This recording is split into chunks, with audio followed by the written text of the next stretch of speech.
Assalamualaikum warahmatullahi wabarakatuh. Waalaikumsalam warahmatullahi wabarakatuh. Bismillahirrahmanirrahim.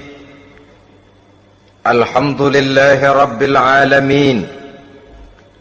Wassalatu wassalamu ala ashrafil mursalin, imamil muttaqin, sayyidil ghurril muhajjalin, wa ala alihi wa ashabihil mujahidin at-tahirin, amma ba'du. Saudara-saudara kaum muslimin rahimakumullah. Satu hari ketika seorang ulama besar bernama Al-Imam Al-Faqih Abu Lais tengah berjalan-jalan di dekat kota Basrah, berkelumpulah sekelompok orang di dekat beliau. Mereka datang mengajukan satu pertanyaan.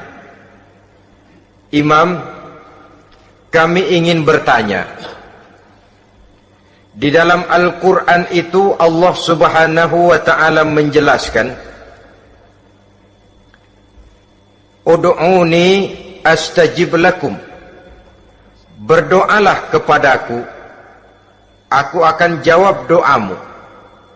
Mintalah kepadaku, aku kabulkan permintaanmu. Itu dan begitu janji Allah di dalam Al-Quran. Kami, kata orang-orang tadi, sudah lama berdoa kepada Allah. Tapi kenapa sampai sekarang doa kami ini belum dikabulkan? Katanya, Ud'uni astajib lakum. Kalau kamu berdoa, aku jawab, aku penuhi, aku kabulkan doamu. Itu janji Allah. Kami sudah lama berdoa pagi, sore, siang, malam. Nyatanya sampai sekarang doa kami belum dikabul-kabulkan. Ini bagaimana? Apa ayat Quran salah? Apa Tuhan lagi lempengan gak denger? Apa doa kami yang terbalik? Kelihatannya sepele saja ini. Doa tidak didengar oleh Allah. Permohonan tidak dijawab, tidak dikabulkan oleh Allah. Tapi sebenarnya kalau kita mau merenung, kemalangan apa yang paling besar dalam kehidupan ini, selain daripada kalau permohonan dan doa kita sudah tidak dihiraukan oleh Allah. Artinya hidup sudah tidak diopeni oleh Allah. Jangankan Allah, saudara-saudara, kita nggak diopeni sama mertua saja bingung. Ini mertua diem aja, kalau saya salah apa salahnya, kalau ada yang dikepengenin apa kepengenannya, boyak ngomong kenapa diem begitu. Ini tidak diopeni oleh Allah. Kemalangan apa yang lebih malang selain daripada kalau doa sudah tidak didengar oleh Allah. Itu sudah kemalangan yang paling malang, lebih malang dari kota Malang saya kira.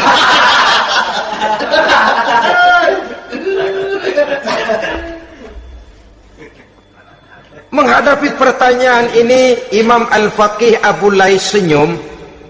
Lalu beliau berkata, tuan-tuan, tahu kenapa doa tuan-tuan tidak dijawab, permohonan tidak dikabulkan, Allah sudah tidak memperdulikan tuan-tuan ini?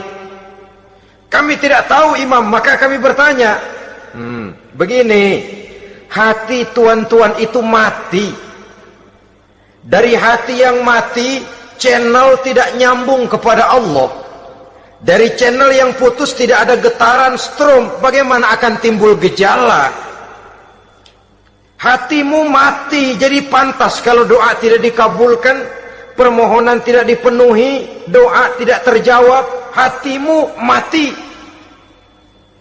Saudara-saudara kaum muslimin, dari hati yang mati ini, getaran tidak akan sampai ke hadratullah azza wa jalla.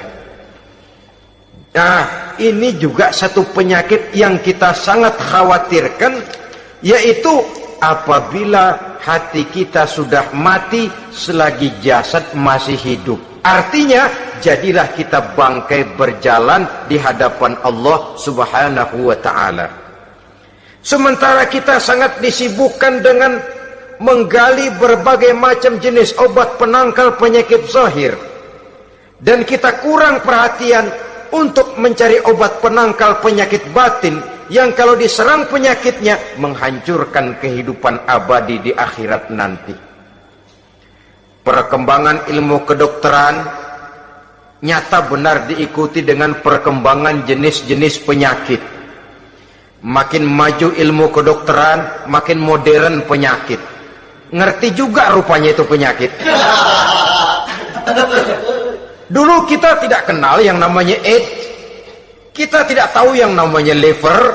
Kita tidak kenal yang namanya stres. Paling yang banyak cika, masuk angin, dan sebagainya.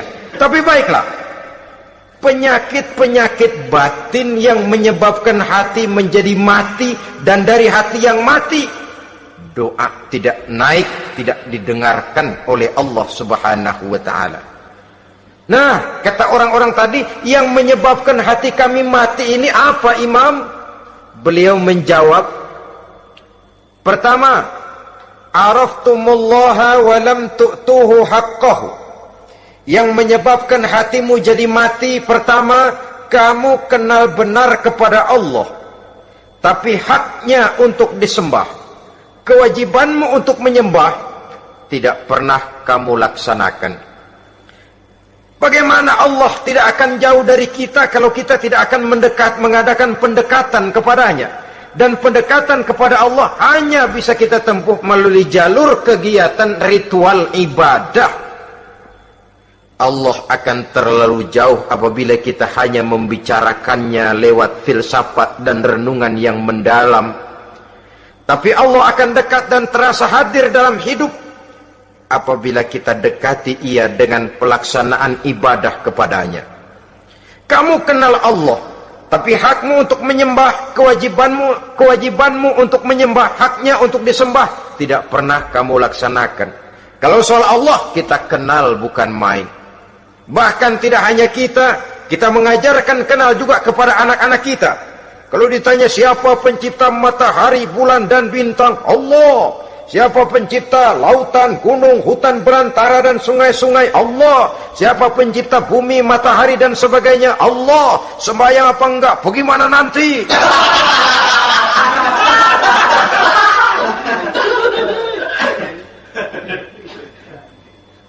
Tanpa pendekatan, Allah akan jauh.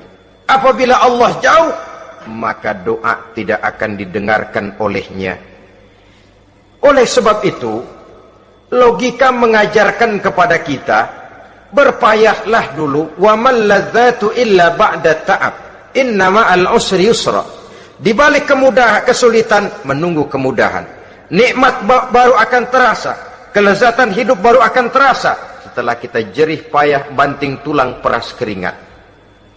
Rasanya memang lebih nikmat sepotong singkong hasil cucuran keringat sendiri ketimbang roti dijejelin orang. Ini berarti kita ingin mohon pertolongan kepada Allah, sementara dengan Allah sendiri kita jauh. Sama saja dalam kehidupan kita analoginya, saudara-saudara. Orang tidak kenal kepada saudara, tahu-tahu jauh dari saudara, tahu-tahu datang mau minjem duit. Apa kesan saudara? Enak aja, kenal enggak, dekat enggak, datang-datang mau minjem duit. Emang duit percetakan bapak lu?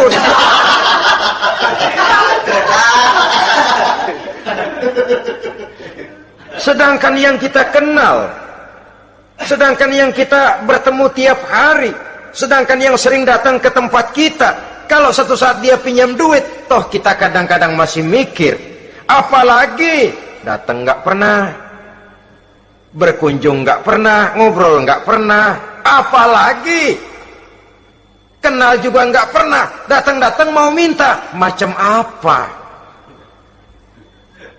Datang nemuin Tuhan setahun 2 kali, Idul Fitri doang sama Idul Adha. Doa cerewet banget. Apa aja diminta. Saudara hadirin, bagaimana doa akan kabul, permohonan akan dijawab? Jikalau kita jauh dari Allah, kita kenal Allah, haknya untuk disembah, kewajibannya untuk menyembah, tidak pernah kita laksanakan. Itu yang menyebabkan hati kita lalu menjadi mati.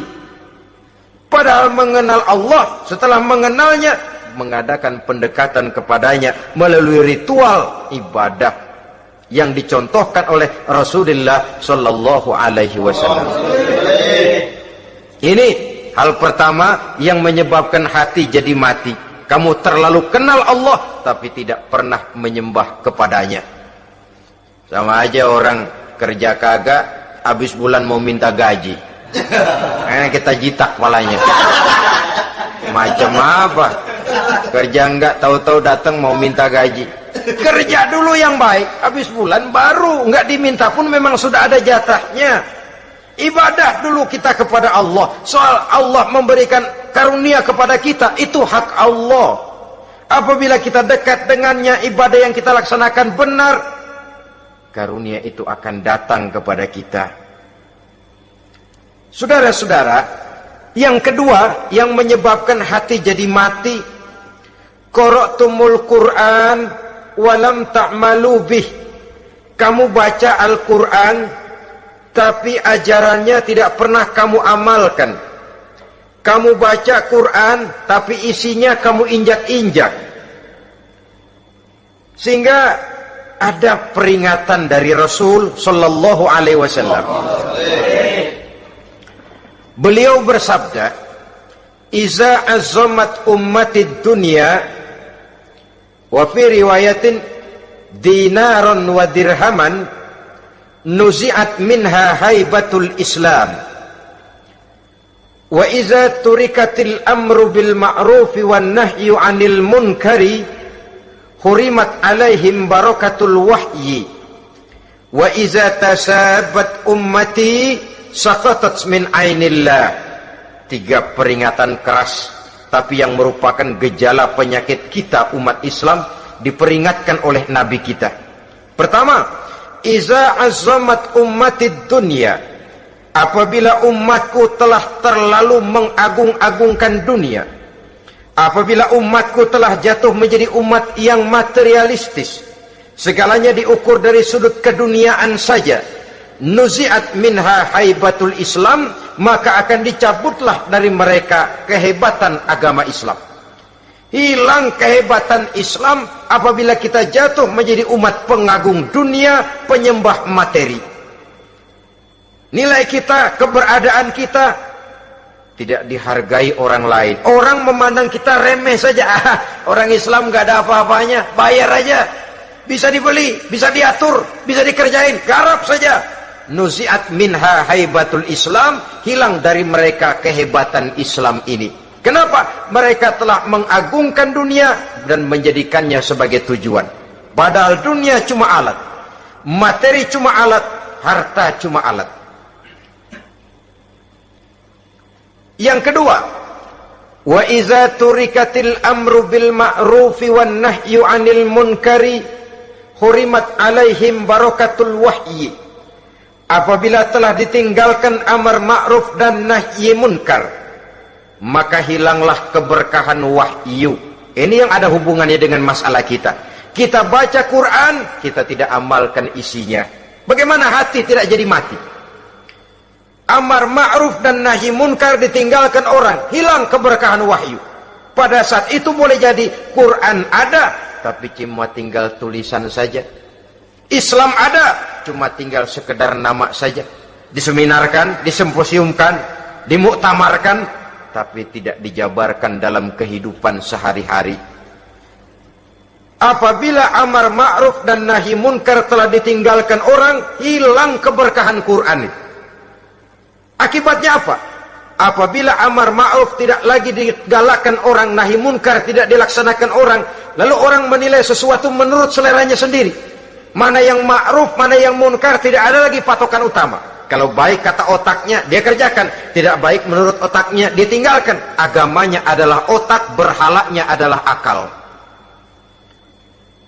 Akhirnya umat kehilangan pedoman, tidak lagi jelas mana batas yang ma'ruf, mana batas yang munkar. Dalam kondisi sedemikian, akhirnya akan terjadi penjungkiran nilai. Paling celaka nantinya, yang ma'ruf malah dianggap munkar, yang munkar malah menjadi ma'ruf. Peringatan ketiga dari Nabi, wa iza tasabat ummati saqatat min ainillah. Apabila umatku sudah saling berbantahan, apabila umatku sudah saling caci memaki, saqatat min ainillah, jatuhlah mereka dalam pandangan Allah Subhanahu wa ta'ala. Hilang wibawa umat yang sudah saling mencaci maki, saling menjatuhkan, saling gasak, gesek, gosok. Justru agama menganjurkan kita ini saling asih asuh. Kadang yang kita praktekkan, kita ini saling gasak. Yang kedua, saling gesek. Yang ketiga, saling gosok. Gasak, gesek, gosok. Kacau kita ini. Saling gasak, menjegal kawan seiring, menggunting dalam lipatan. Saling gosok, fitnah sana, fitnah sini. Saling gesek, sikut kiri, sikut kanan. Tidak peduli orang lain luka dan sebagainya. Yang penting dia bisa nangkring. Jatuh kita dalam pandangan Allah apabila umat sudah saling mencaci maki. Maka kita kembali kepada persoalan. Hal kedua yang menyebabkan hati jadi mati, qara'tumul Qur'an walam ta'malu bih. Kita baca Al-Quran tapi ajarannya nyaris tidak kita amalkan di dalam kehidupan kita. Akibatnya hati lalu jadi mati. Itu yang kedua. Yang ketiga yang menyebabkan hati jadi mati dan doa tidak terjawab, idda'aitum annakum min ummati Muhammadin sallallahu alaihi wasallam wa lam ta'malu bi sunnatihi. Kamu mengaku, kamu memproklamirkan diri sebagai umatnya Nabi Muhammad, tapi sunnahnya tidak pernah kamu amalkan. Malahan perkembangan paling akhir, bukan saja tidak mau mengamalkan sunnah, malah mengingkari sunnah. Inna lillahi wa inna ilaihi raji'un. Oh, Nabi Muhammad itu manusia biasa seperti kita. Sebagai manusia dia bisa salah. Dan ternyata hadis banyak yang palsu. Yang otentik cuma Quran. Selebihnya adalah sejarah. Tidak ada itu sunnah. Langsung saja kepada Quran. Oh, hadis itu bukan sumber hukum. Oh, tidak perlu mengamalkan sunnah. Saudara-saudara kaum muslimin, mengaku kita umat Nabi, tapi sunnahnya kita campakkan, tidak kita amalkan. Setelah tidak kita amalkan, kita campakkan. Setelah kita campakkan, kita ingkari pula. Inna lillahi wa inna ilaihi raji'un. Bagaimana hati tidak jadi mati? Kalau siang malam kita memproklamirkan diri sebagai umat Nabi Muhammad, sementara sunnahnya kita campakkan, kita abaikan, dan kita ingkari dia, sunnah itu. Padahal jikalau sekarang kita mengenal Islam, jikalau kita sekarang ngerti halal haram, tahu hak batil, bisa memilah dan memilih antara yang ma'ruf dengan yang munkar, itu utamanya adalah karena jasa Nabi Muhammad SAW, yang dari generasi ke generasi dilanjutkan oleh para sahabat, oleh tabi'in, oleh tabi'it tabi'in, terus oleh para ulama-ulama sampai kepada kita sekarang ini. Walaupun beliau hanya berfungsi sebagai penyampai, tapi kepribadiannya dijadikan model oleh Allah Subhanahu wa ta'ala di dalam kita melaksanakan kehidupan beragama. Bahwa beliau manusia seperti kita, memang dalam arti unsur biologisnya ya manusia, punya darah, punya daging, punya hati, punya perasaan, bisa sedih, bisa gembira. Tetapi beliau itu termasuk basyarun la kal basyar, manusia yang tidak seperti manusia pada umumnya, punya spesifik. Dan itu wajar sebagai seorang Rasul pilihan Allah, apalagi merupakan Rasul pilihan dari sekian puluh pilihan. Bahwa Jamrud itu batu, memang tapi nilainya kan berbeda dengan batu kolar. Satu truk batu kolar dengan barangkali segenggam batu jamrut, nilainya tentu jauh lebih mahal batu jamrut. Kalau soal batunya, sama batunya, tapi nilainya berbeda karena esensinya berbeda. Kita manusia, Nabi Muhammad juga manusia, sama manusianya memang, tapi kualitasnya, nilainya tentu jauh panggang daripada api. Itu sebabnya Allah menjadikan beliau sebagai model. Laqad kana lakum fi rasulillahi uswatun hasanah. Di dalam diri Rasul itu terdapat contoh teladan yang sangat baik bagi kita. Oleh karenanya, pada pertemuan kali ini, apabila kita konsekuen mengaku umat Nabi Muhammad, marilah konsekuen juga menegakkan sunnahnya. 3. Yang keempat, yang menyebabkan hati jadi mati dan doa tidak terjawab, akaltum ni'mata rabbikum walam tashkurulah. Tiap hari kamu makan nikmat Tuhanmu, tapi kamu tidak pernah mau bersyukur kepadanya, kepada Allah subhanahu wa ta'ala. Nikmat Tuhan kita doyan banget. Tidak pernah sehari dan sesaat pun terlepas diri dan hidup ini dari nikmat-nikmat yang diberikan Allah. Sejak kita bangun tidur sampai tidur kembali, bahkan tidur itu sendiri, di pasar, di sawah, di kantor, dimanapun kita berada, nggak pernah nikmat Allah berhenti. Hidup kita dalam alam diberikan segala fasilitas untuk menunjang kehidupan.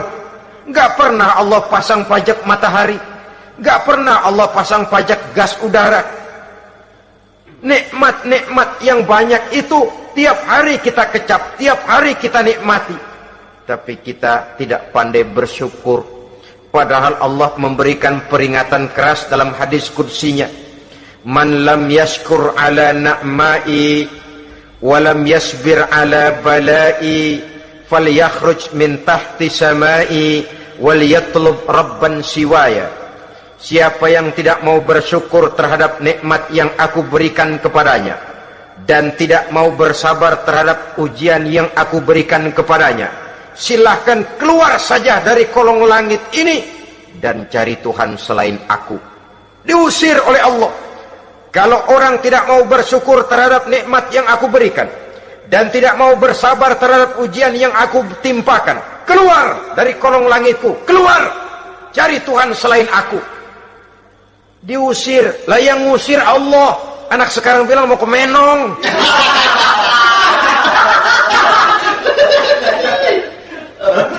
Kalau diusir kita dari Jakarta, masih bisa pindah ke Bandung. Diusir kita dari Bandung, bisa pindah ke Jogja, Solo. Diusir kita dari Indonesia, bisa pindah ke Singapura, Malaysia. Diusir dari kolong langit, mau cari langit mana lagi? Kalau kau tidak mau mensyukuri nikmatku, tidak sabar terhadap ujian yang aku berikan kepadamu, keluar saja, keluar dari kolong langitku ini, cari Tuhan selain aku. Kalau istilah kita mah Tuhan, jengkel banget udah itu. Nikmatku, yang nikmat yang aku berikan kau makan, tapi kepadaku engkau tidak pernah mau bersyukur. Saudara-saudara kaum muslimin rahimakumullah, wajar. Kita dulunya tidak ada, sekarang ada, nikmat. Susunan biologis manusiawi kita demikian cantik, nikmat. Tinggal di bumi, fasilitas yang kita perlukan disediakan, tinggal kita, kemampuan kita mengelolanya, nikmat. Diberikan kita otak yang membedakan kita dengan binatang, nikmat. Diberikan kita agama, diutus para rasul untuk jadi model dalam kehidupan kita, nikmat. Kalau cara kita emang kurang apa sih? Apa yang kurang, hei manusia? Engkau tidak ada, aku adakan. Kalau aku perintahkan kau tinggal di bulan, mungkin kau tidak akan sanggup hidup. Begitu lahir juga kelepek-kelepek habis. Ya nggak ada HO2 toh di bulan, mau ngisap apa? Aku tinggalkan kau, aku perintahkan tinggal di permukaan bumi. Alamnya indah, fasilitas serba menunjang, nikmati semuanya, semuanya untuk kamu, semuanya. Satu pintaku, syukuri nikmat yang aku berikan kepadamu. Ya bukan cuma syukur dalam ucapan, syukur dalam perbuatan. Banyak nikmat yang diterima, makin banyak dia sujud, makin banyak dia ruku, makin banyak dia mengadakan pendekatan kepada Allah. Syukur dalam artian berupa tindakan dan perbuatan, mempergunakan nikmat sesuai dengan kehendak yang memberikan nikmat itu sendiri kepada kita.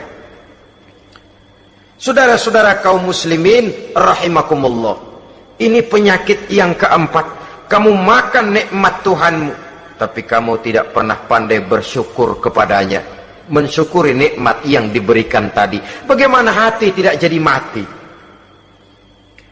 Kita sibuk mempersolek jasmani, mencari obat penangkal penyakit zahir. Maka yang ramai di zaman sekarang, saudara lihat, salon, fitness, senam, macam-macam jenis. Tidak ada salahnya dan tidak ada jeleknya. Tapi kalau itu sampai melupakan kita kepada memperindah batin, memperbaiki jiwa, artinya bukankah kita perlahan tapi mempersiapkan diri menjadi bangkai berjalan di hadapan Allah? Dengan operasi plastik, yang pesek jadi mancung, yang sipit jadi belok, kulit keriput jadi kencang, pipi terlalu cekung bisa diatur. Saudara-saudara, tapi kalau hati yang rusak, jiwa yang rusak, kemana lagi kita akan berobat kalau bukan kepada agama? Maka hati itu jadi mati apabila kita selalu memakan nikmat Allah dan tidak pandai mensyukuri nikmat itu. Dari hati yang mati tidak akan ada getarannya. Oleh sebab itu doa tidak terjawab. Selanjutnya yang menyebabkan doa tak terjawab dari sebab matinya hati, qultum annal mauta haqqun wa lam tasta'iddu lahu. Kamu berkata, kamu yakin bahwa mati adalah sesuatu yang benar, tapi kamu tidak pernah punya persiapan untuk mati. Padahal menurut logika, orang yang akan bepergian jauh tentu dia harus mempunyai bekal yang cukup. Semakin jauh jarak perjalanan yang akan ditempuhnya, semakin banyak perbekalan yang harus dibawanya.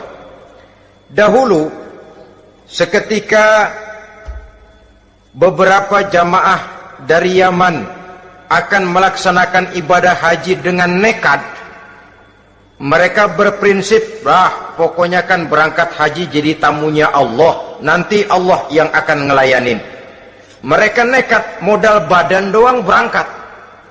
Diadukan kepada baginda Rasul, lalu turun peringatan dari Allah, wa tazawwadu fa inna khairaz zadi taqwa. Jangan begitu, bawa bekal, sesungguhnya bekal yang paling baik adalah takwa. Bahwa berangkat dengan bekal takwa itu bekal yang paling utama, tapi bekal-bekal yang lain pun jangan diabaikan. Kalau kita akan berangkat untuk tujuan yang baik, bekal yang paling utama memang takwa, tapi tidak berarti harus mengabaikan bekal-bekal yang lain. Begitulah, semakin jauh perjalanan yang akan kita tempuh, semakin banyak bekal yang harus kita hadapi. Kalau saudara mau pergi ke Surabaya, tidak membawa bekal kemudian berani berangkat, rasanya sih saya pikir itu bukan berani, nekat namanya. Sama saja orang belum pernah sembahyang mati,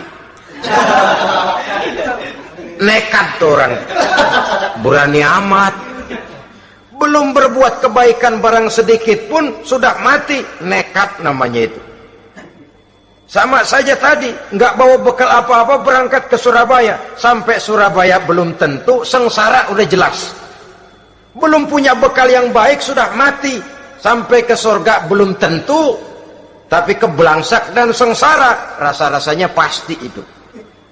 Oleh karena itu, kalau kita yakin mati sesuatu yang benar, sesuatu yang pasti datang menimpa, maka hendaklah kita mempersiapkan bekal. Kemudian idda'aitumun najata minan nar wa ramaitum fiha anfusakum. Kamu memproklamirkan diri ingin selamat dari neraka, tapi kamu lemparkan dirimu ke dalam neraka. Bagaimanapun bajingannya bajingan, kalau ditanya, ente mau masuk neraka enggak? Jawabannya pasti enggak. Itu pasti perbuatannya sendiri yang melemparkan dirinya ke dalam neraka, membiarkan dirinya berlarut-larut, bertimbun-timbun dalam dosa dan kesalahan, dan tidak akan ada niatan untuk memperbaiki diri. Hanyut di meja judi, habis ditelan minuman keras, fitnah sana, fitnah sini, hasud sana, hasud sini. Padahal mulutnya ingin selamat dari neraka, perbuatannya malah melemparkan dirinya ke dalam api neraka. Tidak ada orang yang lebih sayang kepada diri kita selain kita sendiri. Dan menyayangi diri itu tidak cuma dengan memandikannya sehari 3 kali, memakaikannya parfum dengan segala macam merek, memakai sabun yang wangi-wangi, minyak yang harum-harum. Lebih daripada itu, jaga dan sayangi diri. Jangan jatuhkan dia ke dalam perbuatan-perbuatan yang bisa menjerumuskan diri itu ke dalam neraka.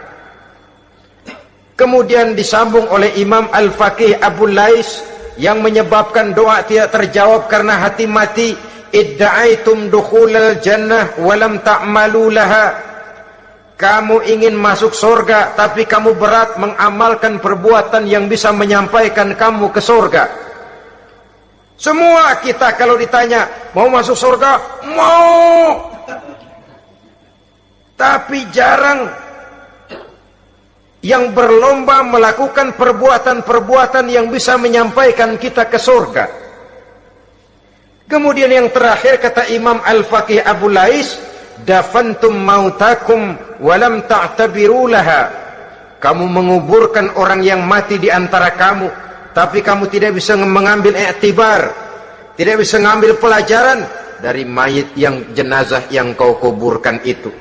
Mestinya kan nguburin orang tuh membuat sadar. Iya, kalau sekarang dia saya baringkan di liang lahat, menghadap ke arah kiblat, bantalnya tanah, setelah itu ditutup dengan papan, lalu ditimbun dengan tanah. Iya, sekarang giliran dia, giliran saya, entah besok, lusa, bulan depan, tahun depan, tapi pasti mengubur mayat, mengubur jenazah, tapi tidak bisa mengambil iktibar dari yang dilaksanakannya itu. Ini merupakan penyakit-penyakit batin yang merupakan handicap, yang menimbulkan jarak antara kita dengan Allah Subhanahu wa ta'ala. Pantas kalau itu semua ada pada diri kita, hati jadi mati. Dari hati yang mati, doa tidak akan tembus. Kita tidak lagi akan diperdulikan oleh Allah Subhanahu wa ta'ala. Dan itu sekali lagi kemalangan yang terbesar dalam kehidupan kita. Bagaimana jalan keluarnya? Pertama, memperbaiki batin kita, menyelamatkan diri daripada penyakit-penyakit yang bisa mematikan hati seperti yang sudah saya sebutkan tadi. Yang kedua, berdoa dengan adab, sehingga tata cara di dalam kita bermohon kepada Allah Subhanahu wa ta'ala dibicarakan secara khusus oleh Al-Imamul Ghazali dalam kitab Ihya beliau yang disebut adabud doa. Adab di dalam kita melaksanakan doa kepada Allah Subhanahu wa ta'ala. Setelah batin ini bersih dari penyakit-penyakit hati yang bisa menyebabkan hati jadi mati, berdoalah kita kepada Allah. Bagaimana adabnya? Kata Imamul Ghazali rahimahullah, yang pertama, hendaklah ia di dalam berdoa itu memilih waktu yang mulia. Minal awqatis syarifah, kata beliau. Memilih waktu-waktu yang punya nilai mulia.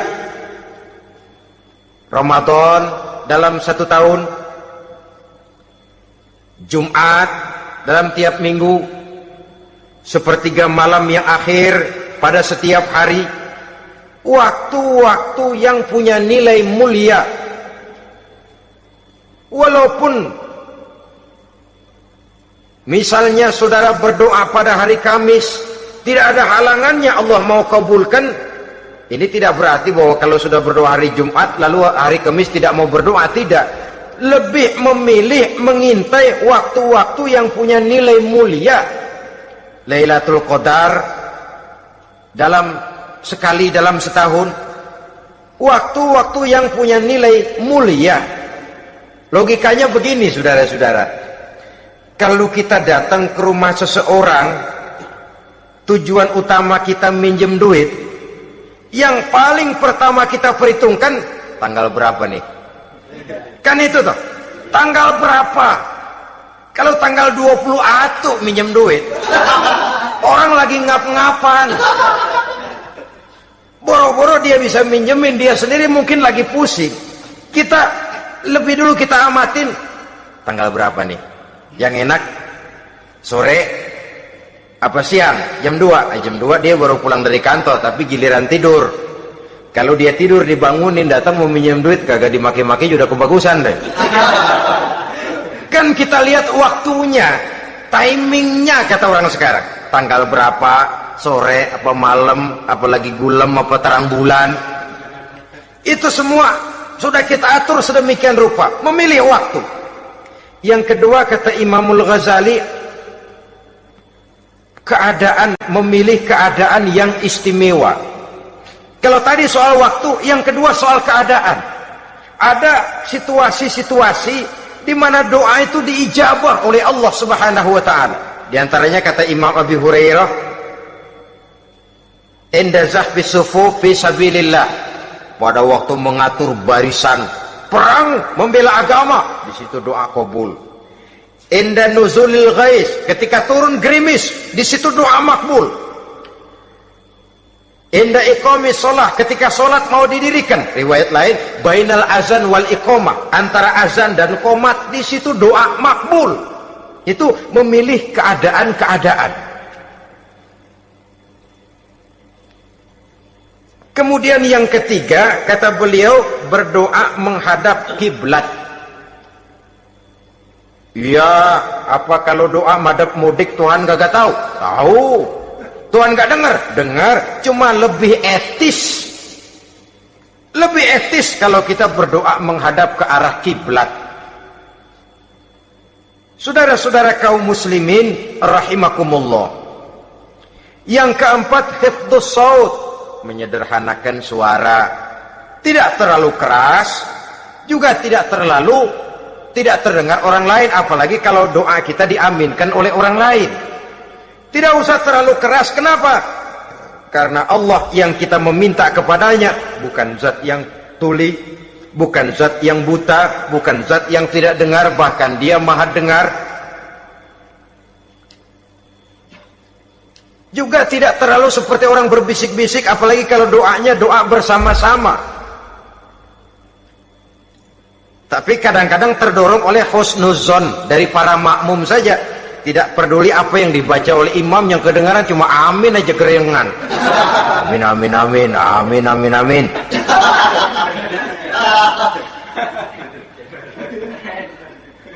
Juga tidak terlalu keras, seperti orang berdoa, seperti orang pidato. Saudara-saudara kaum muslimin rahimakumullah. Yang kelima, alla yatakallafa saja' fid du'a. Dalam berdoa, kalau istilah kita, jangan nyelongcong. Suja' ini menunjukkan sikap berani kepada Allah. Misalnya ada orang berdoa, ya Allah ampunilah saya kalau engkau mau. Kalau Allah mau. Kasihanilah saya ya Allah kalau engkau mau. Itu doa orang songong. Atau sama saja, ya Allah berilah saya rezeki dikit aja. Emang kenapa pakai begitu?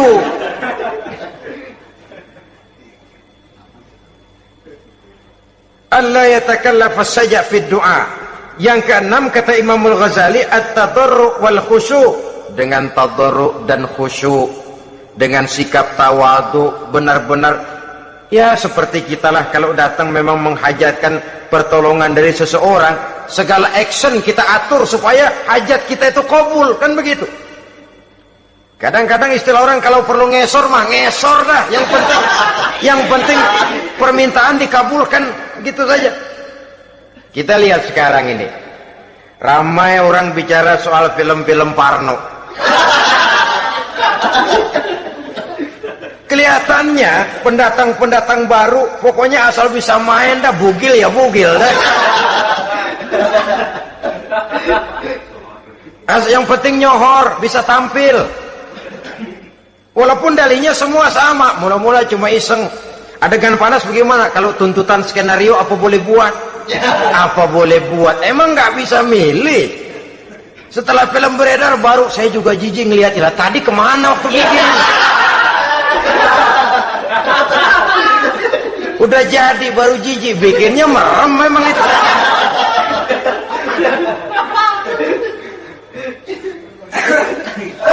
Tapi ada satu analogi, asal bisa main, asal bisa tampil di layar, apa saja jadi taruhan sudah. Bugil ya bugil dah, nggak soal dah, pokoknya bisa main, tampil, nyohor, masuk koran. Udah seperti kata-kata orang Arab, bul ala zamzam fatu'raf. Kalau pengen terkenal, kencingin sumur Zamzam. Artinya apa? Bikin yang aneh-aneh, yang orang nggak kerjain, ngetop.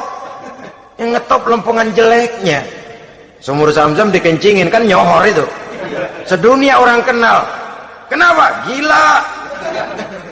Saudara-saudara kaum muslimin rahimakumullah, sangat kita sayangkan kalau lalu orang berlomba-lomba dengan cuma modal paha mulus, wajah cantik, dia mauin apa saja mau lalu bisa tampil. Akibatnya yang jadi korban adalah anak-anak kita. Disuguhi tontonan-tontonan yang meracuni jiwa mereka. Walaupun akibatnya barangkali ya lain, seperti band orkes dengan film memang akibatnya tidak langsung ya. Kalau band orkes akibatnya langsung, dia bisa berantem di tempat lokasi. Film orang nonton tahu dia di tempat itu, bukan di tempat itu dia praktek, pulang jadi pikiran dia. Tadi serem ya, ntar kalau ada kesempatan kita praktek. Nah, ntar ngancemnya itu yang gak enak. Tapi yang saya analogkan dengan persoalan kita, tingkah pola artis apapun dilakukan asal bisa main. Nah itu tuh, asal dapat kesempatan acting. Dalihnya ya tuntutan skenario lah, iseng lah, macem-macem lah. Tapi yang jelas satu target, saya harus dapat kesempatan main. Untuk sampai ke situ, cara apa saja harus saya tempuh. Tidak peduli harus menginjak-injak norma dan budaya bangsa yang luhur. Tidak peduli harus bertentangan dengan kaidah agama. Tidak peduli hasilnya meracuni umat masyarakat, terutama generasi muda. Yang penting kan ngetop. Saudara-saudara, baiklah ya, itu soal lain. Tapi soal kita ialah at-tadarru wal khusyu'.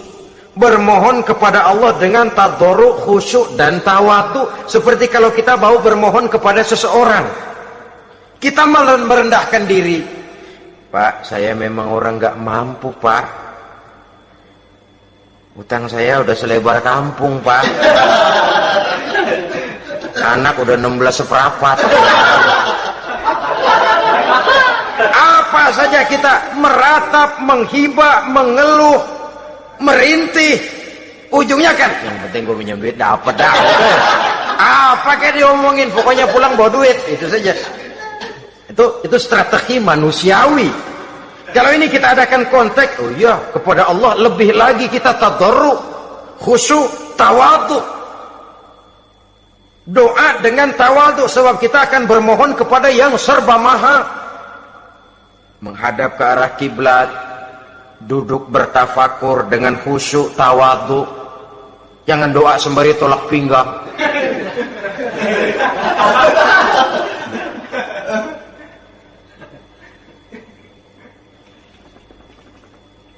Yang ketujuh, kata Imamul Ghazali, ayyujzimad du'a wa yuqina bil ijabah. Hendaknya dia menjazamkan doanya itu dan yakin bahwa doanya akan dikabulkan oleh Allah. Sebab kata Nabi, innallaha la yaqbalu du'aan min qalbin ghafilin lahin. Allah subhanahu wa ta'ala tidak akan menerima doa dari hati yang lalai dan main-main. Doa ke orang ugah-ugahan.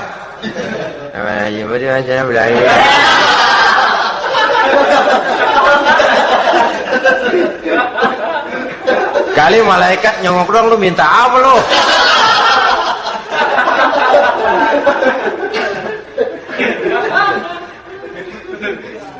Seperti tadi itu, kita datang mau minjem duit sama orang, ngomongnya ogah-ogahan. Minjem duitnya dikasih syukur, enggak ya udah. Ya enggak dah, enggak dikasih sudah. Kenapa? Mintanya begitu. Enggak serius dan enggak yakin bahwa doanya akan dikabulkan. Kalau kita sudah punya keyakinan, jangan-jangan doa saya enggak diterima Allah. Enggak. Kata Allah, ana inda zanni abdi bi. Aku sih bagaimana menurut sangka hambaku kepadaku saja. Kalau sangkanya baik, aku baik. Kalau sangkanya doanya dikabulkan, aku kabulkan. So itu doa harus dengan pasti dan harus dengan yakin doa itu akan dikabulkan dan meluruskan harapan, membenarkan cita-cita, meluruskan maksud apabila doa itu dikabulkan oleh Allah Subhanahu wa taala.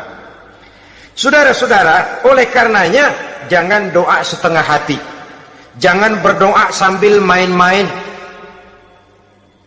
Apalagi menghadap kiblat dengan dua tangan terangkat sebagaimana dicontohkan oleh Rasulullah sallallahu alaihi wasallam. Bahwa berdoa tanpa mengangkat kedua tangan pun Allah tahu, Allah dengar, tapi kelihatannya kurang serius. Seolah-olah terserah ada Tuhan, mau dikasih ya kasih, enggak ya udah. Seolah-olah kita tidak serius dalam berdoa. Kemudian yang berikutnya kata Imamul Ghazali, ayyaftataha du'a bi dzikrillah fala yabda'u bi su'al. Hendaknya dia mulai berdoa itu dengan menyebut nama Allah, berzikir kepada Allah, fala yabda'u bi su'al, jangan langsung memulai dengan permintaan. Ini tata krama etisnya. Sama juga orang kirim surat, salam sejahtera kami haturkan, padahal mah nggak ada itu juga nggak apa-apa. Itu kan maksud mukaddimah saja. Besar harapan kami semoga Bapak dan sekeluarga di sini pun berada dalam keadaan sehat walafiat. Selanjutnya kami telah dengar dari berbagai teman tentang kedermawanan Bapak, tentang bantuan Bapak di berbagai bidang yang menyangkut sosial pendidikan. Sehubungan dengan itu maka kami bermaksud mengajukan permohonan. Baru masuk itu mah 15 kalimat kesonoin, urusan lain. Intinya sehubungan dengan itu kami bermaksud memohon kepada Bapak. Kita mulai, salam sejahtera kami haturkan, bersama ini pula kami, macam-macam lah. Sama juga seperti tadi itu, kita datang mau minjem duit, datang karena kita tahu datang habis bulan, malam terang bulan, udaranya sejuk, ngobrol lah kita, dapet teh. Apa kabar Pak? Baik. Aduh Bapak sih untung dah Pak, kayak pemurah lagi. Saya tahu Bapak banyak nyumbang di mana-mana. Di Angon aja tuh orang di Angon. Kira-kira udah mau telap aja baru dikedat. Ngomong-ngomong Pak, nah mulai nih kalau udah ngomong-ngomong, ngomong dah tuh mulai. Baru masuk. Jadi etisnya berdoa itu dimulai dengan zikrullah. Karena itu umumnya dimulai dengan alhamdulillahirabbil alamin. Kita puji dulu Allah. Alhamdulillahirabbil alamin hamdan yuwafi ni'amahu wa yukafi'u mazidah. Kita puji dulu Allah. Seperti orang tadi lah. Kita puji dulu kebaikannya. Walaupun pada akhirnya kita minjem duitnya. Ya, sebenarnya Allah nggak perlu dipuji tuh. Dipuji atau tidak Allah tetap termulia. Ini etis manusia.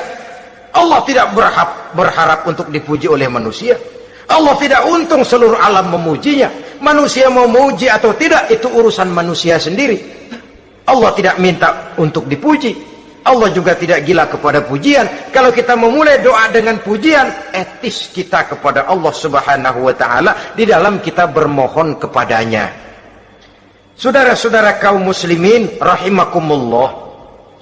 Kemudian menyesuaikan doa dengan kondisi. Ini termasuk syarat batin ya, taubat, waraddul mazalim, kata Imam Ghazali, menolak segala macam kezoliman. Artinya kalau berdoa itu tahu diri. Kalau gaji kita sebulan 700 atau 800, 900 ribu, berdoa minta rezeki 1 juta, itu tahu diri namanya. Kan cuman kurang 100 ribu. Ya, kalau kerja kagak, minta gajian 1 juta. Pengen doa dikabulkan, rasanya secara etis nggak tahu diri orang berdoa seperti itu. Orang datang mau minta duit, mau pinjam duit kepada kita, kan kita lihat kira-kira mampu ngembaliin nggak nih orang. Kita lihat, kita evaluasi kemungkinannya. Lalu si yang minjem tentu tahu diri. Kalau memang kekuatannya ngembaliin tidak seperti kekuatannya mulangin, hendaknya dia timbang rasa. Begitu juga kepada kita etisnya kepada Allah Subhanahu wa ta'ala. Tahu diri, menyesuaikan doa dengan keadaan. Kalau tidak, ada gap terlalu jauh panggang daripada api, nanti nasibnya bagai si pungguk merindukan bulan. Apabila adab-adab di dalam berdoa ini kita perhatikan, sejak dia dari adab yang zahir sampai kepada adab yang batin, kemudian penyakit-penyakit yang membuat hati itu jadi mati, maka insya Allah doa kita dijabah oleh Allah Subhanahu wa ta'ala. Dalam Al-Baqarah ayat 186, Allah Subhanahu wa ta'ala menjelaskan, wa iza sa'alaka ibadi anni fa inni qarib ujibu da'watad da'i iza da'ani falyastajibuli wal yu'minu bi la'allahum yarshudun. Apabila hambaku bertanya kepadamu Muhammad tentang aku, kata Allah, fa inni qarib, katakan kepadanya, aku dekat sekali dengan mereka. Ujibu da'watad da'i iza da'ani, aku akan jawab, aku kabulkan permohonan orang-orang yang berdoa kepadaku. Falyastajibuli wal yu'minu bi, maka hendaknya mereka juga menjawab panggilanku atas dasar iman kepadaku. La'allahum yarshudun, semoga dengan ini mereka kelak mendapat petunjuk. Saudara-saudara, Al-Baqarah 186 ini dengan nyata menjelaskan kepada kita, Allah akan menjawab doa, mengabulkan permohonan apabila kita falyastajibuli wal yu'minu bi, juga menjawab panggilan Allah atas dasar beriman kepadanya. Logikanya tadi itu, araftumullaha wa lam tu'tuhu haqqahu. Kita tidak pernah mau menjawab panggilan Allah, sementara kita berharap doa kita dijawab oleh Allah. Apa enggak pincang? Apa enggak berat sebelah? Panggilan Allah kita berat memenuhinya, sementara kita sangat berharap agar permohonan kita, seruan kita dikabulkan oleh Allah. Menjawab panggilan Allah atas dasar beriman kepadanya. Kenapa? Ada orang menjawab panggilan bukan berdasarkan iman, tapi karena target lain. Datang sembahyang Jumat paling dulu, target utamanya pulang juga paling dulu nyabet sendal, nyabet sepatu. Menjawabnya iya, tapi tidak karena iman. Jadi apabila kita rajin menjawab panggilan Allah atas dasar beriman kepadanya, maka seruan, permohonan, doa niscaya dikabulkan olehnya. Ini saja, mudah-mudahan ada manfaatnya. Terima kasih atas segala perhatian, mohon maaf atas segala kekurangan. Usikum wa nafsi bitaqwallah. Wassalamualaikum warahmatullahi wabarakatuh. Waalaikumsalam warahmatullahi wabarakatuh.